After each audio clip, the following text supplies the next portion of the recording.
Welcome to the deep dive. Today, we're doing something a bit different, a single product teardown. Oh, interesting. Which one? We're looking at the Kramer DOLEV-5-WHITE. It's a 5-inch two-way bi-amplified speaker. Right. The Dilla series. Exactly. Right. And our source material is strictly the technical listings we could find online. Okay. Our mission really is to cut through some of the marketing hype. We want to figure out what specific technical features actually justify calling this thing studio grade.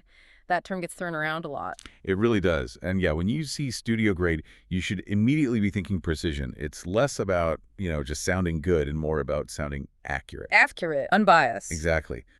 For those high-end applications like mixing or mastering, where you need a totally clear window into the audio, no coloration. Okay, let's dive into the specifics then, starting Okay. with the basic architecture. It's listed as a two-way system.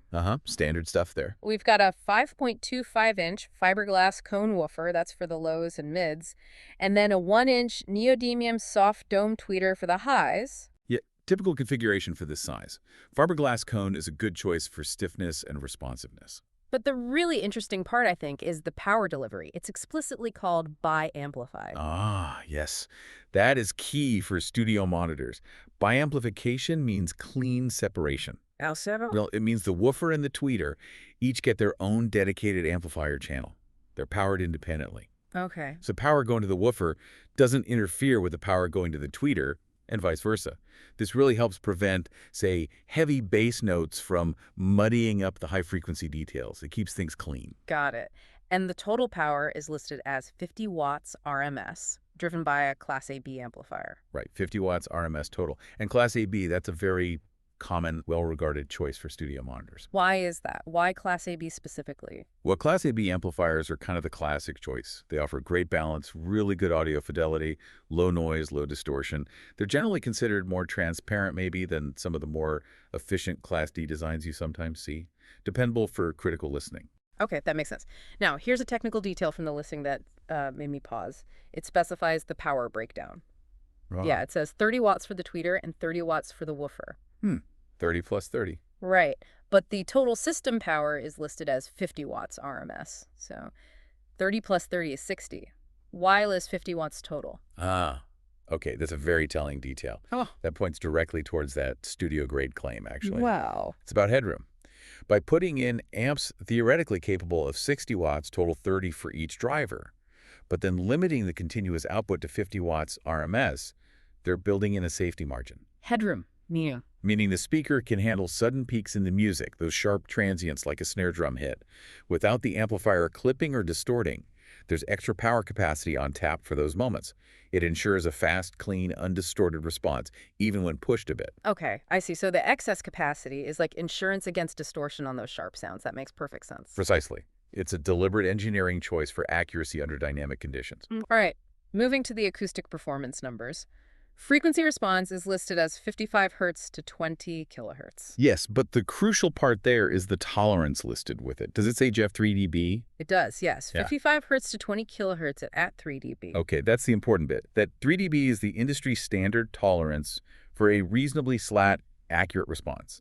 It tells you the speaker aims to reproduce all frequencies within that range at roughly the same level, without artificial boosts or cuts. So no hyped bass or sizzling highs, ideally. Exactly. If the variation was wider, say 6 dB, the sound would be noticeably colored, which is the last thing you want when you're trying to make critical mixing decisions. Right, so if the response is meant to be flat, where does the system hand off the signal between the woofer and the tweeter? That's the crossover frequency. The listing should specify that too. Yep, it's listed at 3.7 kilohertz. 3.7 kilohertz. Okay, that's relatively high for a crossover in a two-way system like this. What does that suggest? It suggests the design is really optimized for mid-range clarity. By keeping the woofer handling frequencies up to 3.7 K, and the tweeter only taking over above that, they're likely aiming for a very clear representation of vocals, guitars, keys, instruments that live in that critical mid-range band. So it's a trade-off. Maybe less deep bass from the 5-inch woofer, but Okay. potentially better mid-range detail. That's often the trade-off, yes. Yeah. Maximizing clarity where it matters most for many mixing tasks. And if you do need sheer volume, the max SPL is listed at 109 dB, which is pretty loud for near-field monitors. It's respectable, yeah. Plenty loud for most studio environments. Now, quickly on a build. It's a wooden cabinet, magnet-held fabric grille, magnetically shielded. Dimensions are about 186 wide, 254 deep, 277 highs in millimeters. That wooden cabinet is also an intentional choice for sound, isn't it? Oh, absolutely. Wood, or more likely MDF, which is a dense wood composite, is generally preferred over plastic for monitor enclosures. Why is... It's much better at damping unwanted resonances and vibrations. A solid, inert cabinet helps ensure that you're hearing the sound from the drivers themselves, not the cabinet buzzing along with it. Yeah. Again, it's all about accuracy. Okay, makes sense. Let's talk connectivity. How do you plug this thing in? Right, inputs are critical for studio gear. The DLF-5 seems quite flexible here. It has one balanced XLR connector, one balanced 14-inch TRS connector. Good. Those are the professional standards. Balanced connections are essential for rejecting noise, especially over longer cable runs you often find in studios. But it also includes one unbalanced RCA connector. The RCA input. That's actually a smart little addition, I think. Why include an unbalanced consumer-style input on a studio-grade monitor? Well, you wouldn't typically use the RCA for your main critical listening signal from your professional interface, but it's incredibly useful for quick reference checks. Like plugging in a laptop or even a phone? Exactly. To quickly hear how your professional mix might translate onto typical consumer playback systems. It's a real-world check. That flexibility is genuinely useful in a working studio. You need to know how things will sound out there. Good point. Okay, so we've covered the power, the performance specs, the build, the connections. Let's just briefly touch on where this information comes from. The retailer listing it is HDTV Supply, Inc. Right. They mentioned being around for 24 years, global AV products, rated well on Google Shopping, standard stuff. The context of the seller. But what really stood out in their offering, beyond the price details, which we won't get into, was the support package. Oh, yeah. What are they offering? Free shipping, which is nice, a 1-year warranty, pretty standard, but also free lifetime technical support. Lifetime. Across what channels? Get this: telephone, chat, text, FX, and email, multiple channels for life. Wow. Lifetime support via fax. That's something. Yeah. But extensive lifetime support is definitely noteworthy for professional gear. So let's try and wrap this up for you listening. The core value proposition of this DOLEV-5 seems to be that deliberately over-engineered biamplification, giving it the headroom for clean transients. Right. Paired with that aim for a flat, accurate frequency response within that 3 dB tolerance. It's designed for critical listening, not casual enjoyment. And the multiple input options add practical flexibility. Definitely. So thinking about that support element, if we just step back for a final thought here. Okay.